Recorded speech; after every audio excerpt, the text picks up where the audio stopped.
ज्ञानेश्वरीत सांगितलं आहे की सज्ञान लोकांच्या कंठी अहंकार जास्त झोपतो. माऊली ही माऊली आहे. खरंय. ती भक्ताचं आपल्या मुलाचं जसं भलं व्हावं माऊली पाहते, तसं माऊली हे पाहते की या भक्ताचं कल्याण लवकर झालं पाहिजे. बरोबर. संसारी लोकांसाठी माऊलीने हरिपाठ लिहिला. हा काही ब्रह्मचारी आणि संन्यासी लोकांसाठी लिहिला नाही. हे माऊलीचे आपल्यावर उपकार आहे. तुकाराम महाराजांनी म्हटलंय, पडिले वळण इंद्रिया सकळ. हो.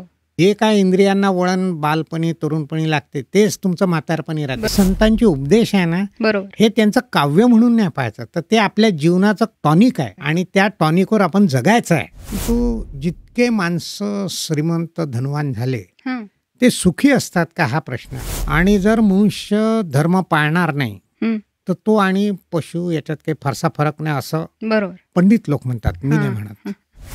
की प्रपंचाचं गणित जर बरोबर यायचं असेल तर हरिनामाची बेरीज करा, बरं, दुष्कर्माची वजाबाकी करा, प्रेम भावनेचा गुणाकार करा, अरे वा, आणि अहंकाराचा भागाकार करा शून्य येईपर्यंत. पैसा आणि कीर्ती खूप मिळाली की मनुष्य त्याच्यात गुरफटून जातो. देव हा तुमच्या पाठीशी आहे हे काही वाक्य नाही आहे, हा अनुभव आहे.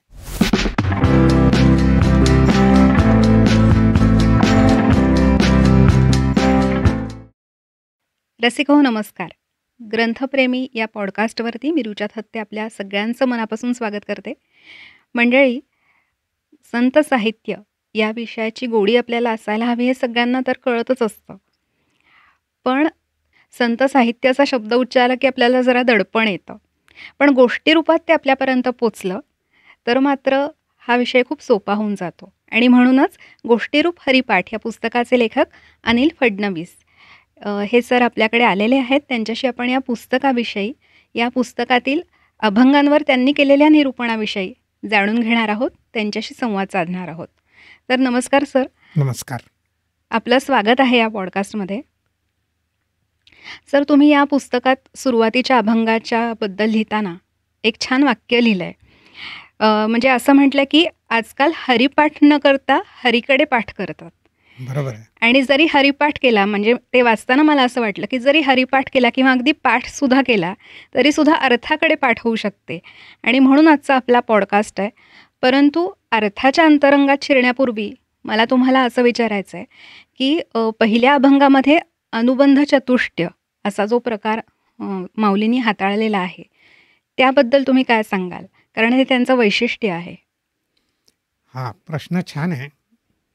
काय आहे की आपल्या इथं संत साहित्य विपुल प्रमाणात आहे, परंतु माऊलीचं एक खास वैशिष्ट्य आहे की हरिपाठात त्यांनी या पहिल्याच अभंगात हरिपाठाच्या, हरिपाठ हा कोणासाठी आहे, हरिपाठ म्हटलं तर काय कृती करायची आहे, हरिपाठाचा संबंध काय आहे आणि हरिपाठाचं प्रयोजन काय, म्हणजे काय मिळेल ध्येय, बरोबर, या सर्वाची चर्चा एका श्लोकात केली आहे. आणि याला अनुबंध चतुष्टय म्हणतात काव्याच्या भाषेत. तर हे क्वचित दिसते कारण ते थोडं अवघड आहे. एकाच काव्यात सगळं विषय आले पाहिजे. परंतु माऊलींचं वैशिष्ट्य आहे की हरिपाठाच्या पहिल्याच काव्यात त्यांनी तो विषय साधला आहे. आणि मी तुम्हाला थोडक्यात कल्पना देतो. तर आपण पहिली चोळ काय, देवाची द्वारी उभा क्षणावरी तेने मुक्तिचारी साधी गेल्या. तर हरिपाठात माऊली असं म्हणते की हरिपाठ हा कोणासाठी आहे, म्हणजे अधिकारी कोण आहे काव्याच्या भाषेत. नंतर हरिपाठ काय करायचं आहे, आणि नंतर हरिपाठाचा संबंध कोणाशी येतो, आणि हरिपाठाने काय मिळते, म्हणजे काय तुम्हाला साध्य होऊ शकते. बरोबर, या सगळ्याची चर्चा माऊलींनी पहिल्याच अभंगात केली आहे. आता हे थोडं कळायला कठीण आहे. मी एक व्यावहारिक उदाहरण देतो की आपण समजू की एका विद्यार्थ्याला 12वी पास झालेल्या मेडिकलमध्ये जाऊच्या कोर्सला ॲडमिशन घेऊन डॉक्टर व्हायचं आहे. बरोबर. तर त्याचा अधिकारी कोण मेडिकल कॉलेजमध्ये ॲडमिशन मिळण्यासाठी, तर जो 12वीचा विद्यार्थी पास झालेला आहे आणि एंट्रन्स परीक्षेत ज्यांनी उत्तम मार्क घेतल्या गुणवत्तेसहित त्याला मेडिकलमध्ये ॲडमिशन मिळेल. म्हणजे हा झाला अधिकारी, एक क्वालिफिकेशन. हां, एंट्रन्स लेवलची क्वालिफिकेशन. नंतर त्याला त्याचा संबंध कोणाशी येणार, तर मेडिकलचा सिलेबस आहे त्याच्याशी संबंध येणार. बरोबर. नंतर तिसरा प्रश्न आहे की त्याला काय मिळणार, तर तो डॉक्टर होणार. आणि संबंध कोणाशी येईल, तर डॉक्टर आणि रोगी. हे जसं आपल्याला व्यावहारिक उदाहरणं समजते. आता आपण काव्याकडे जाऊ. की हरिपाठ हा कोणासाठी लिहिला, तर असोनी संसारी लोकांसाठी माऊलीने हरिपाठ लिहिला.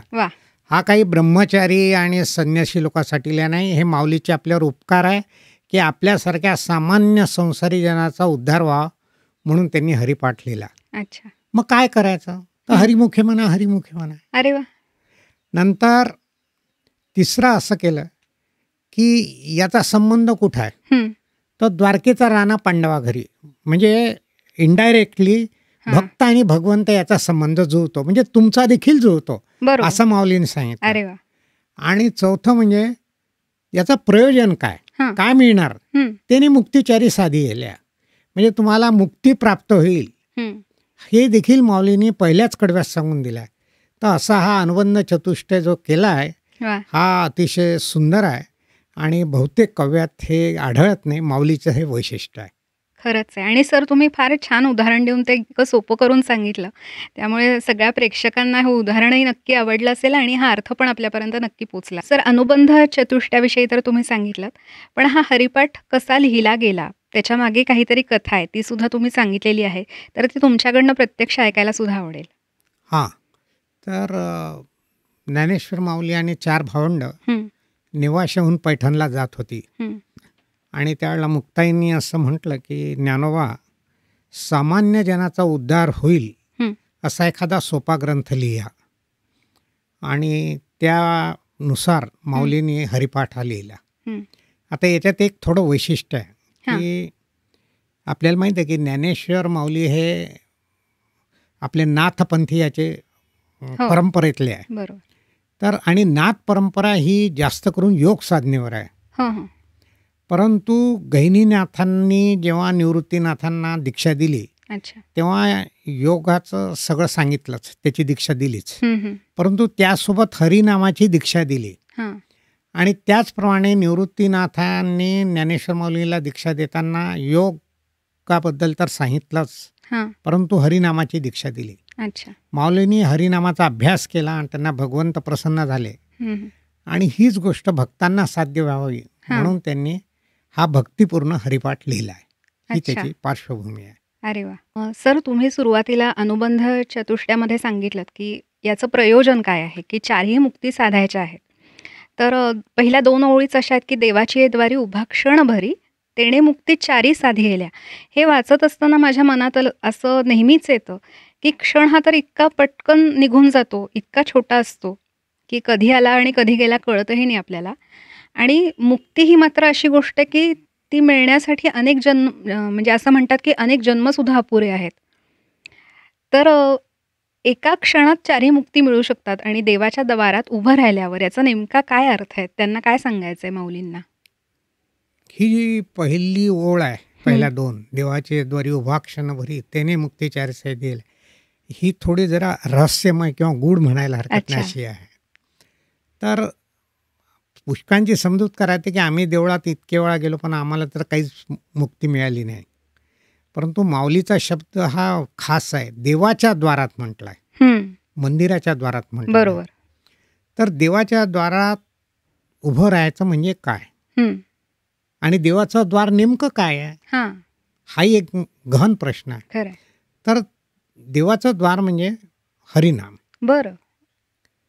तर हरिनाम जेव्हा घेतल्या जाते, आता त्यांनी काय म्हटलं, क्षणभरी म्हणजे क्षणभरात घ्या, परंतु ते हे थोडं उपलक्षणाने म्हटलं आहे.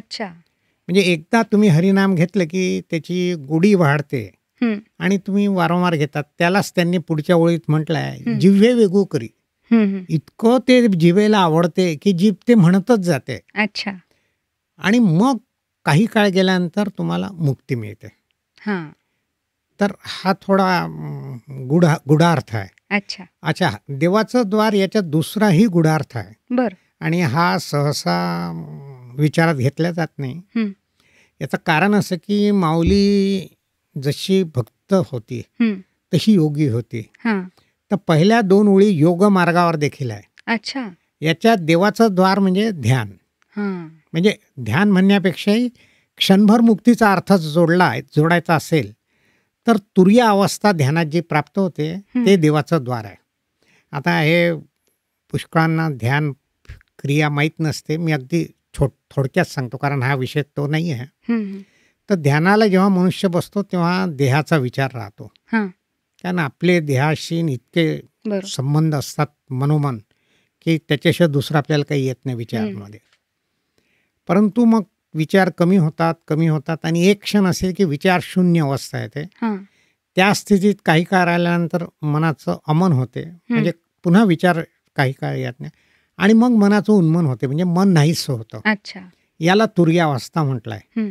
आणि तुरीय अवस्थेत ईश्वराचा साक्षात्कार होतो. म्हणजे जागृती, स्वप्न, सुषुप्ती याच्याही पलीकडची ही अवस्था आहे असं मी वाचलंय, बरोबर ना? आणि ही तुरीय अवस्था समजायचं झालं तर थोडं कठीण आहे शब्द.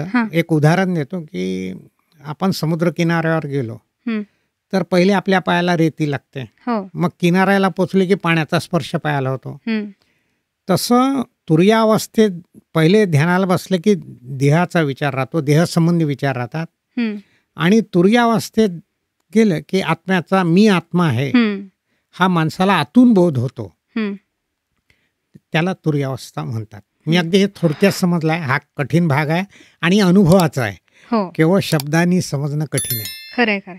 अहम ब्रह्मास्मी जे आपल्या उपनिषदात सांगितलं किंवा तुका आकाशा एवढा हा त्यांचा अनुभव आहे. हो हे आणि मी आत्मा हे सगळे समानार्थी शब्द आहे. बरोबर. सर, मला आता असं विचारायचं की या अभंगाच्या ज्या शेवटच्या 2 ओळी आहेत, ज्ञानदेव म्हणे, तर त्याचा अर्थ नेमका उलगडत नाहीये, तो थोडा अजून उलगडलात तर छान वाटेल. ज्ञानेश्वर माऊलींनी म्हटलं, ज्ञानदेव म्हणे व्यासाचे अखुन द्वारकेचा राणा पांडवा घरी. तर ह्याच्यातही थोडा गूढ अर्थ आहे. तर आणि मी कथा सांगतो म्हणजे तुम्हाला कळून येईल. बरोबर. की पूर्वी अलकनंदा नदी आहे त्याच्या तीरावर व्यास मुनी बसले होते एकदा आणि ते जरा उदास होते. तर नारद मुनी आले आणि ते का खिन्न आहे असं विचारलं. तर व्यास मुनीने सांगितलं की मी 18 पुराणाची रचना केली पण अजूनही माझ्या मनाला शांती नाही. तर नारद मुनी म्हणाले की तुम्ही भगवंताचं गुणगान करा, संकीर्तन होईल असा भागवत ग्रंथ लिहा म्हणजे तुम्हाला शांती मिळेल. आणि व्यासमुनींनी नारदांचं हे म्हणणं ऐकून भागवताची रचना केली आणि त्यांना शांती मिळाली. तर माऊली असं म्हणते की हे जे आहे की व्यासमुनींनी हरीचं संकीर्तन केला त्यामुळे त्यांना शांती मिळाली, तशी तुम्हालाही मिळेल. आणि त्याचं फळ काय तर द्वारकेचा राणा पांडवा घरी. म्हणजे तुमची भक्ती खूप वाढली तर प्रत्यक्ष भगवंत तुमच्या घरी येईल असा त्याचा अर्थ ध्वनित होतो. भक्तीपाशी देव घाली तसे उडी. तुकोबांच्या अभंगाची आठवण झाली. परंतु तीव्र पाहिजे ती. बरोबर. सर, या अभंगाचा एक गाभा जर पकडायचा म्हणला तर असं वाटतं की नामस्मरण हे खूप महत्त्वाचं आहे. पण आपल्याकडे एक समज असा आहे की रिटायर्ड झाल्यानंतर 60 नंतर वगैरे आपण हरिहरी करावं आणि तोपर्यंत आपला प्रपंच चालवावा. पण इथे तर असं म्हटलेलं आहे की असोनी संसारी जिव्हे वेगी करी. मग हे दोन्ही एकत्र करणं खरंच शक्य आहे का? त्याच्याबद्दल काय सांगाल? या प्रश्नामागची भूमिका अशी आहे की प्रपंच जेव्हा तरुणपणा करतो मनुष्य तेव्हा त्याच्यामध्ये खूप जबाबदारी असते. अर्थार्जन करावं लागते, नोकरी असते, व्यवसाय असतो, काही असते. नंतर प्रापंचिक जबाबदारी असतात, मुलांची शिक्षण, लग्न वगैरे, याशिवाय आजारपण इत्यादी तर असतेच. तर प्रपंचाला पुष्कळ वेळ द्यावा लागतो. आणि एकदा का व्यक्ती वृद्ध झाली, म्हातारपण आलं की त्याला वेळ राहतो कारण प्रापंचिक जबाबदाऱ्या संपल्या असतात. या भावनेतून हे म्हटलं आहे किंवा तरुणपणी प्रपंच करा आणि म्हातारपणी हरिहरी करा. पण हे तितकंसं बरोबर नाही. कारण काय की जर बालवय, तरुण वय याच्यात जर थोडं आपण नामस्मरण केलं नाही, हरिभक्ती केली नाही तर ते वळण इंद्रियांना राहत नाही. आणि तुकाराम महाराजांनी म्हटलंय, पडिले वळण इंद्रिया सकळ. तर जे काय इंद्रियांना वळण बालपणी तरुणपणी लागते तेच तुमचं म्हातारपणी राहते, ते बदलत नाही. मग म्हातारपण आलं तर आता फावला वेळ खूप आहे, पण मग तरी ते वाटते सिनेमा पाहावं, क्लबमध्ये जावं, पार्ट्या अटेंड करावं. म्हणजे त्याची जो ओढा ह्या सांसारिक गोष्टीकडे राहतो. म्हणून तरुणपणापासून बालपणापासून साधना केली पाहिजे. म्हणून जिव्हे वेगू कोरी असं जे माऊलीने म्हटलं की बा ती जिभेला सवय राहू द्या हरिनामाची. याच्यात कधी कधी तुमचं मन राहणार नाही, यांत्रिकपणे होईल, हे मला मान्य आहे, परंतु सवय राहू द्या. बरोबर. मग काही काळाने भाव आपोआप येतो. आणि मनशांती ही खरं तर आयुष्यभर गरजेची आहे आणि त्यासाठी नामस्मरण मी तेच एक सांगतो पुढे. आता दुसरा विषय असा आहे की मी तर म्हटलं की बालपणापासून करा, तरुणपणापासून करा, तर तुम्हाला हरी नाम घ्यायला काही कष्ट लागत नाही. हा केवळ समज आहे की मला वेळ नाही. आता आपण असं करू की स्त्रियांची कामं घेऊ, किंवा पोळ्या करतात, झाडलोट करतात, घरकामचे आवरासावर करतात, हे हाताने होते, तर तुम्हाला मनातल्या मनात हरी हरी म्हणायला काय जाते, आरामात म्हणू शकतो. पुरुष बगीच्याला पाणी देतो, बाजारात सामान आणायला जातो, येतो, ऑफिसमध्ये जातो, त्याला मनातनं हरिहरी म्हणायला काहीच जात नाही. तर ही सवय जर आपली हो येता जाता उठता बसता नाम ग्रास गिळता नाम घ्या असं जे म्हटलंय संतांनी, ती सवय लागली पाहिजे. जनाबाईंनी पण म्हटलंय दळीता कांडिता तुझं गायीनं मी आनंद. तर हे जे संतांचे उपदेश आहे ना, बरोबर, हे त्यांचं काव्य म्हणून नाही पाहायचं, तर ते आपल्या जीवनाचं टॉनिक आहे. खरंय. आणि त्या टॉनिकवर आपण जगायचं आहे. बरोबर. फक्त त्याची सवय थोडी थोडी करायची. आणि पुष्कळांचं काय असते की आम्ही नाम नाही घेत, आमचं मन लागत नाही, विचारच येतात. तर विचार येणार. याच्यात उपासनी महाराजांनी फार छान उपदेश केला आहे. मोठे संत होते ते. त्यांनी सांगितलं की ध्यान करताना, नाम करताना विचार येणार. अगदी एकाग्रतेने या गोष्टी होऊन राहिल्या, काही विचार मनात नाही वगैरे, ही सिद्धांची स्टेज आहे. सिद्धांचीला व्हायला फार वेळ लागतो. बरोबर. आपण सामान्य मनुष्य सुरुवात करायची. तर विचाराला काही विचार आले तरी आपलं नाम खंडत नाही की आज विचार आला, मी नाम घेत आहे, विचाराला गेला, पुन्हा दुसरं नाम येत आहे. तर भगवंताचं नाम हे परम पावन करणार आहे, ते घ्या. बरोबर. विचार आले, मन एकाग्र असो नसो, घ्या. बस संतांनी किती सोपं केलाय परमार्थ. खरंय. सगळ्या फॅसिलिटी दिल्या. बरोबर. याच्यात अजून एक मला सांगायचं आहे की एक काव्य आहे, सिनेमाचंच आहे. सीने में जलन आंखों में तूफान सा क्यों है, इस शहर में हर शख्स परेशान सा क्यों है.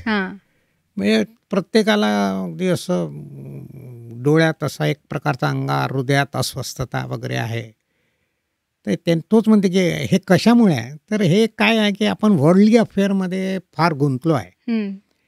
भगवान नाम घेतलं तर आपोआप शांती येते. या गोष्टी करूनही शांती येते. व्यवहार करून मनुष्य अस्वस्थ राहू शकत नाही, ते नामाने ते सगळं साधल्या जाते. किंवा आपल्या कामातच जरी देव पाहिला, त्याच्यातच नाम घेतलं तरी ती शांती मिळणार आहे. हो. सर, आता या अभंगाच्या शेवटाकडे येताना, म्हणजे अर्थ समजून घेण्याच्या आपल्या शेवटच्या टप्प्यामध्ये या अभंगाच्या जे आपलं प्रयोजन आहे, म्हणजे 4 प्रकारच्या ज्या मुक्ती सांगितल्यात, समर्थांनी दासबोधात त्याच्याविषयी एक ओवी सुद्धा लिहिली आहे.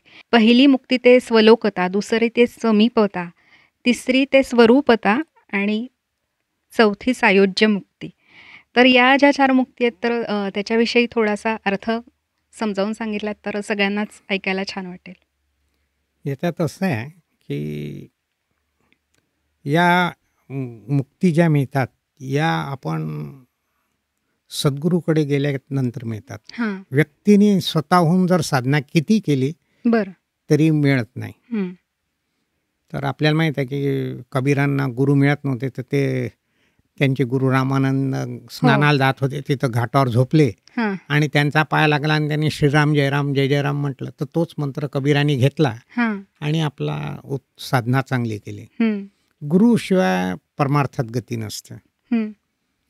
आता ह्या ज्या सलोकता, समीपता, स्वरूपता, सायुज्यता, मुक्ती आहे, हे आपण गुरुचं उदाहरण घेऊ, कारण ईश्वराचं उदाहरण घेतलं तर तेवढं समजायला कठीण जाते. तर आपल्याला आपण अध्यात्मात समजा आपल्याला वाटते की माझी प्रगती झाली पाहिजे, तर आपण सद्गुरूकडे जातो. म्हणजे काय झालं, सलोकता. अच्छा, इच्छा होणं. त्यांच्या सहवासात राहणं, त्यांचे विचार ऐकणं, नुसतं त्यांच्याकडे जाऊन त्यांना भेट देऊन येणे नाही, त्यांचा विचार आचार याचं आपण अवलोकन करतो. आणि ते पाहून आपल्याला थोडंफार त्यांच्या पावलावर 2 पावलं चालण्याची इच्छा होते. बरोबर. ती म्हणजे सलोखता. आणि एक लक्षात घ्या की सद्गुरू हे व्यवहार काही सांगत नाही. ते पैसा कसा कमवा हे नाही सांगत. अच्छा. ते फक्त एकच सांगतात की ईश्वर कसा प्राप्त करता येईल, कारण तेच त्यांनी केलं असते आयुष्यभर. नंतर दुसरं आलं समीपता. समीपता म्हणजे शिष्य अजून गुरूंच्या विचारांच्या जवळ जातो. मग तो प्रत्यक्ष जीवन पाहतो की बा जीवन इतकं संघर्षमय आहे तरी सद्गुरू कसे शांत आहे, ते कशी साधना करतात, तेही प्रपंच करतात. असं थोडीच आहे की सगळे संन्यासी असतात आणि ब्रह्मचारी, तर तेही प्रपंच करतात. मग आपण तसं केलं पाहिजे. आणि त्याप्रमाणे ते अजून त्यांचं जीवन अवलोकून थोडाफार जास्त शिकण्याचा प्रयत्न करतात, साधना करतात जास्त. हे झालं समीपता. स्वरूपता म्हणजे काय की मग शिष्याची अशी स्टेज येते की साधना करून करून तो अगदी गुरुच्या जवळ जातो. म्हणजे गुरुचे आचार विचार जवळपास त्याचे करतात. हे शक्य आहे की गुरुचा व्यवसाय वेगळा असेल, शिष्याचा वेगळा असेल, पण काम करताना नाम घेणे, सकाळी उठून ध्यान करणे, लोकांवर प्रेम करणे, हा एक महत्वाचा भाग आहे. नुसतं साधना म्हणजे काही माझी सेल्फिश नाही आहे. साधकाला जगासाठी देखील काम करावं लागते, त्याच्यासाठी प्रेम करावं लागते, त्याला मदत करावं लागते. ते सद्गुरू करतात, ते पाहून तो पण तसाच करतो. हा गैरसमज आहे की मला मोक्ष पाहिजे म्हणून मी साधना करेल. साधना ही जशी ईश्वर प्राप्तीसाठी आहे तशी जनकल्याणासाठी आहे. बरोबर. आणि सगळ्या संतांचं तुम्ही जीवन पहा, याचप्रमाणे असेल. एखाद्या तहानलेल्या गाढवाला देखील काशीची गंगा एकनाथ महाराज पाहतात. तर त्यांचं ते व्रत तर तुटलं की त्यांनी त्या पुढे शिवलिंगावर वाहिली नाही जाऊन, पण त्यांनी पाहिलं की इथंच ईश्वर आहे. तर जनकल्याण हा देखील एक आपल्या साधनेचा करण्याची गोष्ट असते, ती तो करतो. म्हणजे तो झाला स्वरूपता. आणि पुढचा आहे सायुज्यता. साधकाची साधना जेव्हा परम उत्कर्षाला जाते तेव्हा सद्गुरू कृपेने त्याला ब्रह्मबोध होतो. आणि ब्रह्मबोध झाला की शिष्याला जे मिळायचं आहे ते मिळते, मोक्ष. आणि मोक्ष प्राप्त झाला आपण असं म्हणतो, कारण वासनांचा क्षय झाला असतो. आणि मग तो आता उरलो मी जनकल्याण, या प्रकारची त्याची भावना असते. आणि तो प्रत्येक कार्यात त्याच्या मी ब्रह्मा या भावनेने कार्य करतो. आपण संसारिक मी अमुक म्हणजे आपला देहबोध असतो, मी इंजिनियर, मी डॉक्टर, जे काय असेल ते, आणि आपला अहंकार वगैरे त्या दृष्टीने आपला व्यवहारात दिसून येतो. तो सायुज्यता पावलेल्या साधकाचा येत नाही, साधक म्हणताही येत नाही, तो सिद्धच झाला असतो. तर ब्रह्मबोध कायम ठेवून तो कार्य करतो. हे सायुज्यता मुक्ती लाभल्याचं लक्षण आहे. आणि त्याचं दुसरं फळ असं आहे की तो ईश्वर स्वरूपाला मिळतो, म्हणजे त्याला पुढे जन्म घ्यायचा नसतो. आपलं जे म्हणतो की 84 लाख योनी तर आपण फिरत असतो, ते त्याचं बंद होते, ईश्वर स्वरूपाला प्राप्त होतो. तेही सायुज्यता मुक्ती आहे. म्हणजे हे जे मुख्य प्रयोजन आहे तिथे पोचण्यासाठी सद्गुरू आवश्यक आहे. सद्गुरू. आणि तुकोबांनी म्हटलेलं आहे की सद्गुरू वाचून सापडे ना सोय धरावेत ते पायी आधी आधी. तर असे चरण खरोखर आपल्यापैकी सगळ्यांना गवसावेत अशी इच्छा तरी मनात धरायला हरकत नाही. जर साधकाने प्रयत्न केला तर त्याच्या भाग्याने त्याला सद्गुरू मिळतात. फक्त प्रयत्न पाहिजे, एवढंच मी म्हणेन. सर, पहिल्या अभंगाचा अर्थ इतका तुम्ही छान उलगडून सांगितलात, त्यामुळे अजून काहीतरी ऐकावंसं वाटतंय. तर मला आत्ता 9वा अभंग आठवतोय, विष्णुवीण जप व्यर्थ त्याचे ज्ञान, हा जो अभंग आहे, या अभंगाविषयी काय सांगाल? हा अभंग माऊलीचा आहे. विष्णुवीण जप व्यर्थ त्याचे ज्ञान, रामकृष्णी मन नाही ज्याचे. तर हा अभंग आपल्या काळात लागू आहे, तसा सर्व काळात लागू आहे. कारण प्राण्यांना बुद्धी आणि विचारशक्ती दिली नाही, परंतु मानवाला दिली आहे. तर मानव काय, कोणी इंजिनियर होतो, कोणी डॉक्टर होतो, कोणी साहित्यकार होतो, कोणी चित्रकार होतो. आणि एवढी बुद्धी नसेल तर आपले ट्रेड कौशल्य जे स्किल असतात ते शिकतात आणि आपला चरितार्थ चालवतात.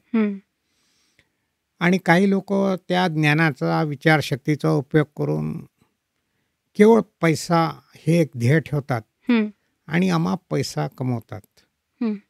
मग त्यांचा जो पैसा असतो, शेती असते, बंगले असतात, केवळ एक नाही तर अनेक असतात, आणि वाहनं असतात, आजकाल विमान देखील असतात, हेलिकॉप्टर असतात.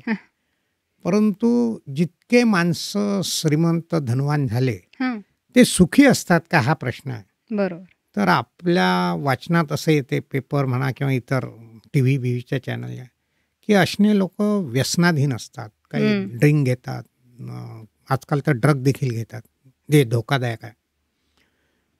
तर समाधान हे नसलं की मनुष्य व्यसनाकडे जातो, हे त्याच्यातलं कॉमन सूत्र आहे. आणि मानव जन्म जर आपल्याला मिळाला तर अजून काही आपल्याला आयुष्याचं चांगलं करता येते, हा संतांचा विचार आहे. मी एक संस्कृत श्लोक सांगतो. आहार निद्रा भयमैथुनंच सामान्यमेतत् पशुभी नराणाम धर्मो हि तेषा अधिकम विशेषो धर्मेण हि ना पशुभी नराणाम. याचा अर्थ असा आहे की आहार, निद्रा, मैथुन आणि भय या गोष्टी प्राणी आणि मानवासारख्या आहेत. परंतु मानवाला अजून एक गोष्ट मिळाली आहे, आणि ती म्हणजे धर्म. आणि जर मनुष्य धर्म पाळणार नाही तर तो आणि पशु याच्यात काही फारसा फरक नाही, असं पंडित लोक म्हणतात, मी नाही म्हणत. तर धर्म आपल्याला काय देतो? धर्म सांगतो की नीतीने राहा. आणि नीतीने कशासाठी राहा? तर परमेश्वर प्राप्ती होईल. कारण जो अनितिमान आहे त्याला परमेश्वर प्राप्त होत नाही, हे आपला सिद्धांत आहे. तर नीतिवान व्हा आणि परमेश्वराला प्राप्त करा, तर तुम्हाला आयुष्याचं खरं सुख मिळेल. हे माऊलीने या 2 ओळीतनं सांगितलं आहे. आणि त्यांनी जे सांगितलं की रामकृष्णी मन नाही ज्याचे, त्याचा उलट जर भाग घेतला की रामकृष्णी मन ज्याचे आहे तो नामस्मरण करेल.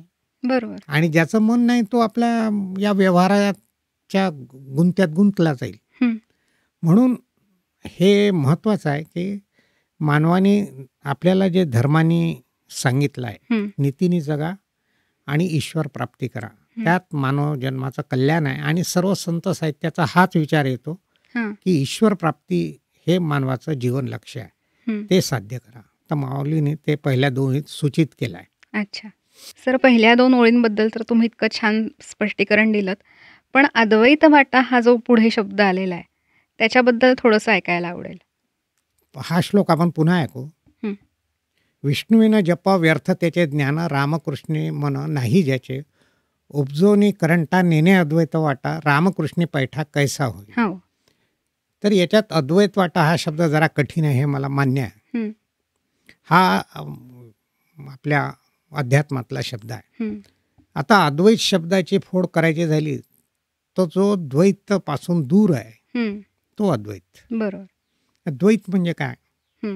तर मनुष्याचा स्वभाव असा आहे की अगदी लहान जरी असला, आपण छोटा बालक समजू, तरी तो मी, आपलं नाव जे काय असेल ते राम वगैरे, मी असं आहे. आणि त्याची घरची मंडळी जरी असेल तरी त्यांना कोणाला आई म्हणतो, कोणाला बाबा म्हणतो, कोणाला भाऊ म्हणतो, कोणाला बहीण म्हणतो.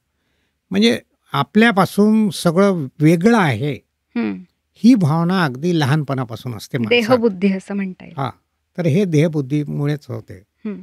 याला द्वैत बुद्धी म्हणतात. आता अद्वैत बुद्धी म्हणजे काय की आपल्या देहात आत्मरूपाने ईश्वर आहे, परंतु तो दृश्य नाही, त्याच्यामुळे माणूस आत्म्याला समजत नाही. परंतु अध्यात्म मार्गाने गेल्यास, जप ध्यान वगैरे केल्यास त्याला आत्म्याचा बोध होतो आणि तो अद्वैतवादी होतो. म्हणजे काय होतं की जो वर्षानुवर्ष गुरु उपदेशानुसार साधना करतो त्याला मी देह नसून मी आत्मा आहे ही प्रथम अनुभूती येते. आणि हे लक्षात घ्या की हे वाचनाने किती तुम्ही जरी म्हटलं की मी देह नाही मी आत्मा आहे, तरी तुमचा व्यवहार तसा होत नाही. कारण तुमच्या मनात खोलवर तुम्ही देह आहे आणि देह म्हणजे माझी इंद्रिय आहे आणि इंद्रिय आहे म्हणजे इंद्रियांचे भोग आहे. डोळ्यांनी मला चांगलं पाहावंसं वाटते, सिनेमा पाहावंसा वाटते, खाण्याला जिभेला चांगलं पाहिजे, कानाला सिनेमाची गीतं ऐकावीशी वाटतात, त्वचेला स्पर्शसुख पाहिजे वगैरे वगैरे. तर मनुष्य असं इंद्रियातच रमतो. तर हा तो आत्म्याकडे वळला पाहिजे आणि एकदा त्याला साधनेने आत्मानुभूती झाली की त्याचा देहबोध जातो आणि मी आत्मा आहे, मी ब्रह्म आहे हा भाव दृढ होतो. आणि ही त्याची पहिली स्टेज आहे. आणि यापेक्षा व्यापक त्याला काय साध्य करायचं असते की या चराचरात ईश्वर कणाकणात भरला आहे हे आपण सगळ्यांना माहीत आहे. त्याची तो अनुभूती घेतो. त्याला म्हणायचं अद्वैत साध्य होणे. आता त्यांनी शब्द वापरला अद्वैताच्या वाटा. मी फक्त आतापर्यंत अद्वैत म्हणजे काय एवढंच बोललो. आता वाटा, वाटा म्हणजे मार्ग. आता अद्वैत कसं साध्य होईल याच्यासाठी भगवंतांनी गीतेत 4 मार्ग सांगितले. ते थोडक्यात सांगतो. ज्ञान मार्ग, कर्म मार्ग, भक्ती मार्ग आणि योग मार्ग. या मार्गापैकी कोणत्याही एका मार्गाचा अवलंब केला किंवा अन्य याचा केला तर आपल्याला ईश्वर प्राप्ती होते. बरोबर. तुम्ही रेल्वेने गेलात किंवा विमानाने गेलात, तुम्ही त्याच गावी पोचता जिथलं तिकीट काढलंय. तसंच ते थोडंसं आहे. हो, बरोबर आहे. आणि तुम्ही अद्वैताविषयी बोलत असताना मला जनाबाईंची आठवण झाली. देव खाते देव पिते देवावरी मी निजते, देव येथे देव तेथे देवाविण नाही रीते. हे त्यांनी अगदी सोप्या शब्दात सांगितले, तेच म्हणता येईल. याच्यातला जो शेवटला शब्द तुम्ही वापरला की देवाविण नाही रीते, म्हणजे ईश्वर कणाकणात आहे. दुसऱ्या भाषेत ईशावास्यमिदं ईशावास्यमिदं सर्वम यत्किंचिदं जगत्याम जगत. तर हे बोध होणे हा गाभा आहे अध्यात्माचा. तर ते गुरुकृपेने साध्य होते. खरं. सर, तुम्ही खूप सुंदर समजावून सांगितलं आणि हे पण सांगितलं की कितीही वाचलं तरी ते आचरणात आणणं फार कठीण आहे. त्यामुळे रामकृष्णाच्या ठिकाणी आपलं मन कसं स्थिर होणार, कारण प्रपंचामध्ये अडचणी इतक्या असतात आणि आपली देहबुद्धी सतत जागृत असते. त्याच्यामुळे आपलं मन सतत प्रपंचाकडे, त्यातल्या अडचणींकडे ओढ घेत असतं. तर ईश्वरापाशी मन कसं स्थिर करायचं? प्रश्न चांगला आहे. पहिले मी एक रामदास स्वामीचं वचन सांगतो. जगी सर्व सुखी असा कोण आहे. बरोबर. असं रामदास स्वामींनी म्हटलंय की या जगात अगदी पंतप्रधानापासून चपराशापर्यंत प्रत्येक जणाला काही ना काही अडचणी समस्या असतातच. फक्त त्याचं स्वरूप कमी जास्त असते. तर इथंच एक आपला बोध घ्यायचा आहे की माझ्या संसारात कितीही अडचणी आणि संकट असली तरी हे रामदास स्वामींनी म्हटल्याप्रमाणे प्रत्येकालाच आहे. त्याच्यामुळे मी काही वेगळा नाही. तर माझ्याही वाट्याला जे काय माझ्या प्रारब्धानुसार अडचणी संकट येणार ती राहणारच. बरोबर. आता याच्यातनं मार्ग कसा काढायचा. मनुष्याचा स्वभाव का असतो की तो संकटाचा एवढा बाऊ करतो, नाही रे बाबा मला काही शक्य नाही, बस एवढा प्रपंच जरी चांगला झाला तरी माझं आयुष्य खूप झालं असं मी समजीन, अशी एक तो नकारात्मक भूमिका घेतो. तर याला उपाय एकच आहे की तुम्ही सद्गुरू करा. आणि असं म्हणतात की सद्गुरू केला आणि त्यांचे अनुग्रह घेतला की सद्गुरूपी वारा जर तुमच्या मनात फिरला तर काळजीचे चिंतेचे ढग दूर होतात. बरोबर. आणि सद्गुरू हा बोध देतात. पुष्कांना काय वाटतं की सद्गुरू केला की संकटच येणार नाही, असं नसते. संतांच्या जीवनात किती संकट आले, तुकारामाच्या जीवनात किती संकट आले. त्या दुष्काळात त्यांची पत्नी वारली, मुलं वारली आणि अडचणींचा डोंगर आला, पण तुकारामांनी भक्ती केलीच. तर संकटही येणार. फक्त गुरु केल्याने काय होतं की सद्गुरू आपल्याला विजुगुषी वृत्ती देतात. बरोबर. की बाबा रे संकट अडचणी येणार पण त्याला तू सामना कर, तुझ्या मागे ईश्वर आहे. आणि हे जे ईश्वराचं पाठबळ आहे हे त्याला आतून प्रेरणा देते आणि तो संकटाशी लढतो आणि त्याचा सामना करतो. म्हणजे श्रद्धेचं बळ मिळतं, शक्तीचं बळ मिळतं. आणि दुसरं की त्या दृष्टीने तो परमार्थातही प्रगती हळूहळू करायला लागतो, कारण तो हरिनाम घेतो. बरोबर. जे माऊलींनी सांगितलं हरिनाम घ्या, सुरुवातच आहे की रामकृष्ण नाही म्हणायचे, तर रामकृष्णात मन तो ठेवतो साधक आणि ते हरिनाम वाढून वाढून त्याला ईश्वराचं बळ मिळते. असं एक मी तुम्हाला गणिताच्या भाषेत सांगतो की प्रपंचाचं गणित जर बरोबर यायचं असेल तर हरिनामाची बेरीज करा, बरं, दुष्कर्माची वजाबाकी करा, प्रेम भावनेचा गुणाकार करा, अरे वा, आणि अहंकाराचा भागाकार करा शून्य येईपर्यंत. वा, हे जर शून्य अहंकार झाला तर तुमचा हरिभक्ती सफल होते आणि मग तुम्हाला ईश्वर स्वरूपाला प्राप्त होतं. आणि सतत अडचणींचा बाऊ केल्यामुळे आज तरुणाई इतकी निराशेत असते किंवा टोकाचं पाऊल प्रसंगी उचलतात.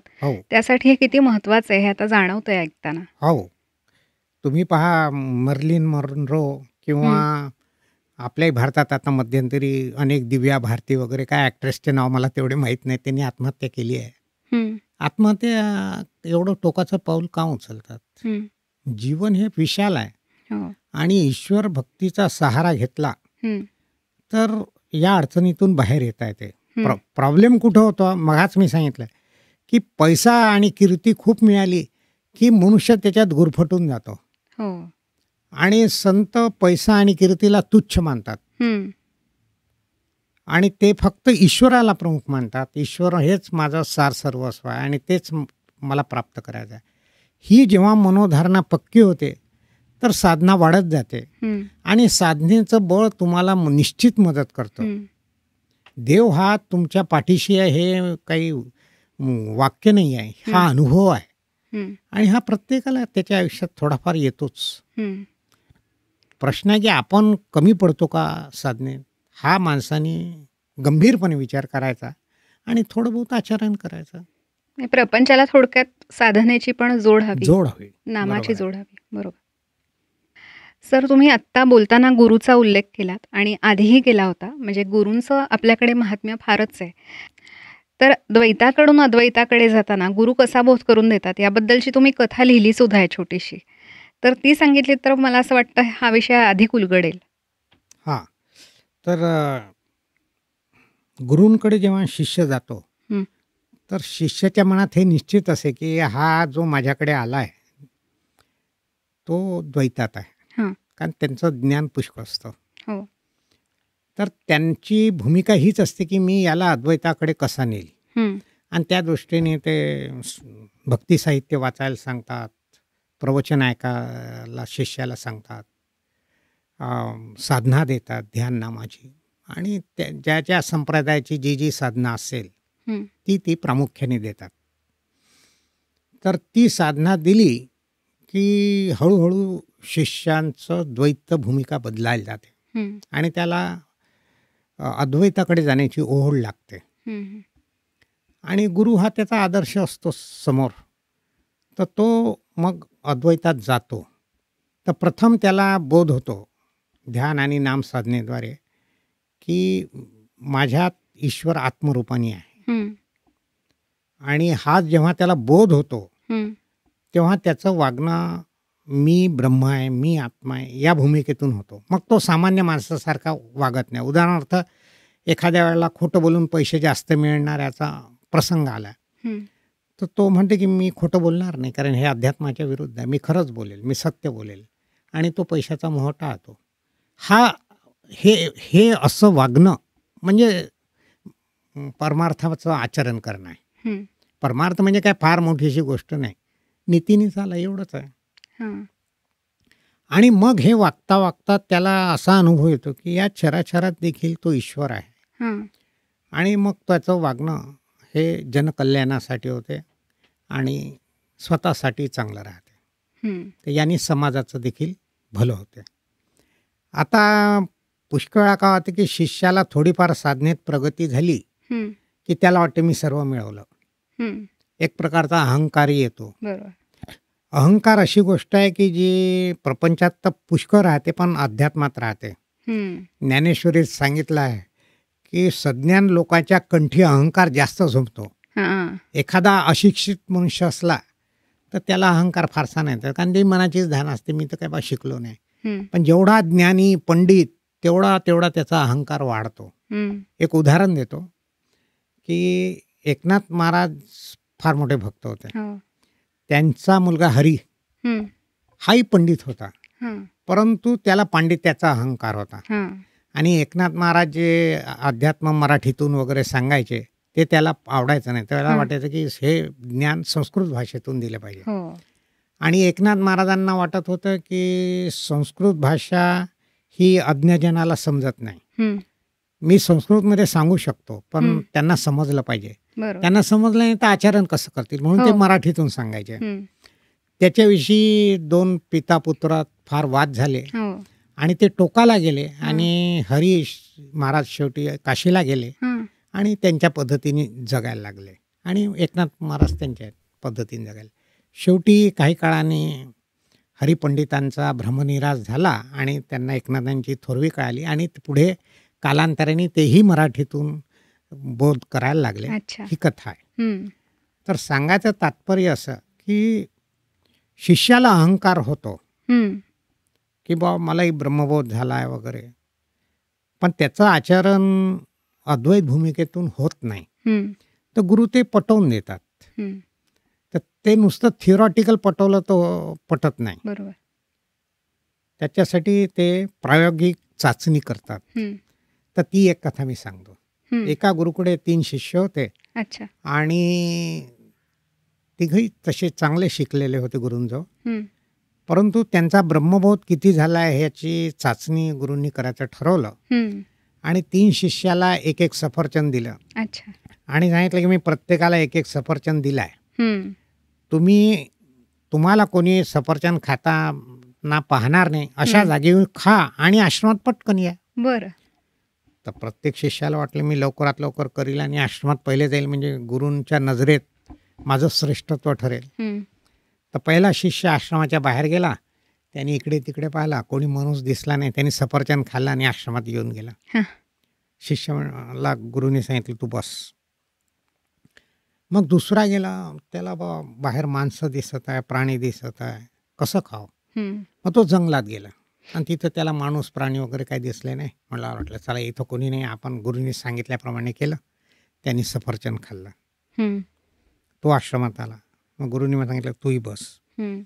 आता तिसरा शिष्य यांच्याच बरोबर बाहेर निघाला होता. त्याला ते माणूस दिसत होते, प्राणी दिसत होते. तोही जंगलात गेला. शेवटी मनुष्य स्वभाव. परंतु तिथेही मनुष्य प्राणी नाही दिसले पण झाडं होते. त्याला वाटलं ईश्वर तर झाडातही आहे, चराचरात भरलाय. मग त्याने तिथं खाल्लं नाही आणि पुन्हा परत आला आणि आश्रमात गेला आणि गुरुंना ते सफरचंद परत दिलं की मला कोणी ना कोणी पाहत होतं म्हणून मी खाऊ शकलो नाही. गुरु म्हणे हे कसं शक्य झालं. तर तो म्हणे आश्रमाबाहेर माणूस होते तिथं खाऊ नाही शकलो. थोडा चाललो तर प्राणी दिसत होते ते पाहत होते आणि जंगलात गेलो तर झाडं मला पाहत होती. ईश्वर सर्वत्रच आहे म्हणून मी खाल्लं नाही आणि तुम्हाला परत दिलं.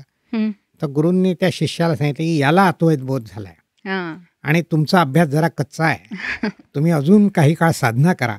आणि त्या तिसऱ्या शिष्याला सांगितलं की तू आता तुझ्या घरी जा, तुझी विद्या सफळ झाली. आणि 2 शिष्यांना सांगितलं की तुम्ही इथं अजून साधना करा की तुम्हाला अद्वैत बोध खराखुरा झाला पाहिजे. असं गुरु प्रायोगिकरित्या देखील शिष्यांना पटवून देतात. प्रत्येक गुरुची पद्धत वेगळी राहते, एवढं बाकी खरं. सर ही कथा ऐकत असताना शांता शेळके यांचे शब्द आठवले, मागे उभा मंगेश पुढे उभा मंगेश, माझ्याकडे देव माझा पाहतो आहे. आणि तो सतत पाहत असतो. आणि हे जर मनात असेल ना तर मला वाटतं सीसीटीव्हीची गरजच राहणार नाही खरं तर. खरं आहे. पण हे सगळीकडे पोचलं पाहिजे आणि तोच आपला प्रयत्न आहे की हरिपाठ असेल किंवा संत साहित्य असेल हे तरुणांनी आणि लहान वयात सुद्धा ते आपलं असं करायला हवं. हो, आणि त्यासाठीच मी गोष्टीरूप हरिपाठ लिहिला आहे. कारण तत्वज्ञान हे वाचल्या तरुण पिढीकडनं जात नाही. ठीक आहे, वृद्ध लोक वाचनाने वाचतीलही, पण आपला उद्देश तरुण आणि बाल मुलांचा आहे. त्यांना गोष्टी रूपाने सांगितलं तर तत्वज्ञान कळते आणि त्यांची कल तिकडे होईल असा मला एक आशा आहे आणि थोडाफार अनुभवही तसा येतो. सर आपण बोलत असताना ध्यान या ही शब्दाचा आपण उल्लेख करून झालेला आहे, पण त्यात सुद्धा सगुण ध्यान असा जो या अभंगात विषय येतो त्याबद्दल काय सांगाल? नेमकं काय सगुण ध्यान म्हणजे? मी सांगतो. तुम्ही 1 ते 9 अभंग जर पाहिले किंवा पुढचे अभंग पाहिले तर माऊलीने जास्तीत जास्त प्रयत्न हा नाम साधनेचा केलाय. नाम साधनेवर त्यांनी जोर दिला. बरोबर. कारण नाम साधना ही सोपी आहे आणि सामान्य जनांना आचरणाला सोपी आहे. ठीक आहे, पंडित किंवा म्हणजे फार ब्रह्मचारी संन्यासी लोक यांच्यासाठी कठीण साधना आहेत. माऊलीने या अभंगात सगुण ध्यानाचा उल्लेख केला आहे. तर मी ते थोडक्यात सांगतो आणि का असं केला हेही सांगतो. या माऊली कोणचंही काम काहीतरी उद्देश असल्याशिवाय सांगत नाही. त्यांचा उद्देश खूप व्यापक असतो. तर पहिले आपण ध्यान म्हणजे काय हे समजू. मी अगदी थोडक्यात सांगतो, कारण ध्यान विषय फार जटिल आहे, कठीण आहे. हे मी पूर्ण सांगू शकणार नाही थोड्या अवधीत. तर ध्यानाचे 3 प्रकार असतात शास्त्रांनी केल्या, एक ब्रॉडर क्लासिफिकेशन म्हणून आजच्या भाषेत. पहिलं प्रतीक ध्यान, म्हणजे जसं शिवपिंडिका हे शिवाचं प्रतीक आहे, शाळीग्राम हे विष्णूचं प्रतीक आहे. तर यांचं ध्यान करा. आणि आपण ते नेहमी पाहतो आणि ते डोळ्यासमोर उभं करायला मनाने सोपं आहे. तर तो पहिला प्रतीक ध्यानाचा प्रकार. दुसरा प्रकार सगुण ध्यान आहे, की ईश्वराची मूर्ती असते. राम म्हटलं की विशिष्ट आपल्याला प्रतिमा राहते, कृष्ण म्हटलं की विशेष राहते, विष्णू म्हटलं की विशेष राहते, जगदंबा म्हटलं की विशेष प्रतिमा राहते.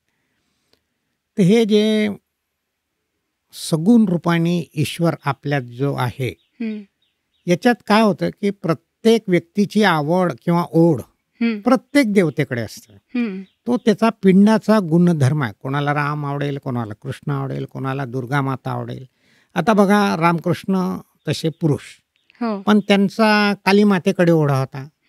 तर कोणाचा ओढा कोणत्या देवतेकडे राहील हे प्रत्येकाच्या मनोरचनेवर, त्याच्या शरीर रचनेवर, त्याचा पूर्वजन्माचं कर्म, साधना या सर्वावर अवलंबून असते. त्याचा खोलात आपण जाऊ नये. तर त्या देवतेचं ध्यान करा. आता ते कसं करा मी थोडक्यात पुढे सांगेल, कारण मला तिसरं ध्यानाचा प्रकार सांगायचा आहे. तिसरा आहे ध्यानाचा प्रकार अहंग्रह ध्यान. म्हणजे काय, शब्द कठीण आहे, की व्यक्ती म्हणजे जीव आणि ईश्वर म्हणजे शिव. तर जीव शिवाचं एकात्मता कशी होईल किंवा आत्मा परमात्मा कसा एक होईल याचं पहिले चिंतन करून त्यानुसार ध्यान करायचं असते. त्याला अहंग्रह ध्यान म्हणतात. आता हा तिसरा प्रकार जरा कठीण आहे. तर सगुण ध्यान जे माऊलीने सांगितलं तेवढाच आपण विचार करू. की समजा मला राम हे दैवत आवडते, तर मी काय करतो की माझ्याकडे रामाची मूर्ती नाही पण फोटो ठेवतो. प्रथम मांडी घालून रामाच्या फोटोकडे एकटक पाहतो आणि मला ते पाहणं आवडते, कारण राम हे माझं आवडतं दैवत आहे. मग एकदा काही मिनिटं पाहिले की मी डोळे मिटतो आणि मनश्चक्षुसमोर रामाची मूर्ती सगुण साकार उभी करण्याचा प्रयत्न करतो. जसं किंवा रामाच्या चरणाकडे मी पाहत आहे, जे अतिशय पावन करणारे आहेत.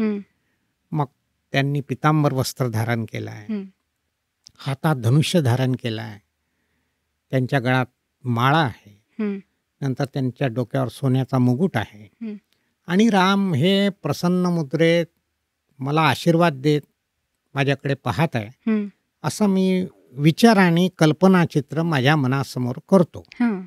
सुरुवातीच्या काळात असं चित्र येत नाही, परंतु कालांतराने अभ्यास करताना मग रामाची प्रतिमा राहते आणि मला त्याच्यात फार मन एकाग्र होतो, मला आवडतं आणि माझ्या मनात तो इतका भाव दृढ होतो की राम मला प्रसन्न मुद्रेने पाहत आहे, आशीर्वाद देत आहे. आणि हा जो भाव आहे हा मला व्यवहारात खूप शक्ती देतो. बरं, हे ध्यान करण्याचा फायदा काय, की एक तर माझ्या मनाची एकाग्रता वाढते. जर ध्यानाने एकाग्रता वाढली तर तो माझा गुण नामजपातही येणार.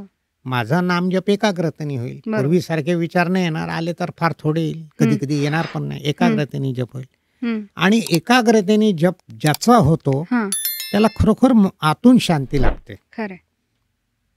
इतकी शांती असते की कोणताही वेडावाकडा प्रसंग जीवनात उभा राहिला तरी त्याची शांती ढळत नाही. हा त्याचा एक फायदा. आणि भगवंताचं नाम हे एकाग्रतेने घेतल्यामुळे त्याचं फळ लवकर मिळते. बरोबर. तर माऊलींनी सगुण ध्यान करायला का सांगितलं आणि इतर 2 ध्यान का नाही करायला सांगितले, की माऊलीला आडपडद्यानी हे सुचवायचं आहे की तुम्ही जर सगुण ध्यान कराल तर त्या देवतेची तुमच्यावर कृपा होईल आणि त्या देवतेचं नाम तुम्ही प्रेमाने घ्याल, तुमची साधना एकाग्रतेने होईल आणि तुम्हाला हळूहळू फळ त्याचं चांगलं मिळेल. माऊली ही माऊली आहे, ती भक्ताचं आपल्या मुलाचं जसं भलं व्हावं माऊली पाहते, तसं माऊली हे पाहते की या भक्ताचं कल्याण लवकर झालं पाहिजे. बरोबर. आणि हे कुणालाही करणं शक्य आहे. हा, आणि म्हणून ते सगुण ध्यान सांगतात. वा. तर हा त्याच्यातला उद्देश आहे.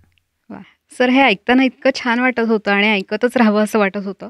2 अभंग तुम्ही आज उलगडून सांगितलेत आणि खरोखर ते ऐकत असताना आता अशी इच्छा झाली की उरलेले अभंग सुद्धा वाचावेत, त्याविषयी चिंतन करावं. माझी खात्री आपल्या प्रेक्षकांना सुद्धा तशीच इच्छा होत असेल की हे पुस्तक नक्की घ्यावं आणि वाचावं आणि त्यावर तेही चिंतन करतील आणि सगळ्यांच्या आयुष्यात सुद्धा थोडाफार फरक पडला तरी खूप काही साध्य होईल असं मला वाटतं. तर खूप खूप धन्यवाद सर, तुम्ही आजच्या पॉडकास्टमध्ये आलात आणि इतकं छान मार्गदर्शन केलं आणि खरं तर रंजकपणे गोष्टी सांगितल्यात असं मी म्हणेन. तर खूप सोपा करून सांगितल्यात हरिपाठ हे 2 अभंग, त्याबद्दल मनापासून धन्यवाद. धन्यवाद. नमस्कार सर्वांना. बरं आहे तर रसिक हो, माझी खात्री आहे आजचा हा पॉडकास्ट तुम्हाला नक्की आवडला असेल आणि अनिल फडणवीस सरांचं पुस्तक जर तुम्हाला विकत घ्यायचं असेल तर गोष्टीरूप हरिपाठ हे पुस्तक तुम्ही ग्रंथप्रेमीच्या वेबसाईटवरून घेऊ शकता आणि त्याची लिंक ही आपल्या डिस्क्रिप्शन बॉक्समध्ये दिलेली आहे किंवा तुम्हाला स्क्रीनवरही दिसत असेल, तिथे जाऊन तुम्ही जरूर विकत घ्या आणि आपलं चॅनल लाईक, शेअर आणि सबस्क्राईब करायला विसरू नका.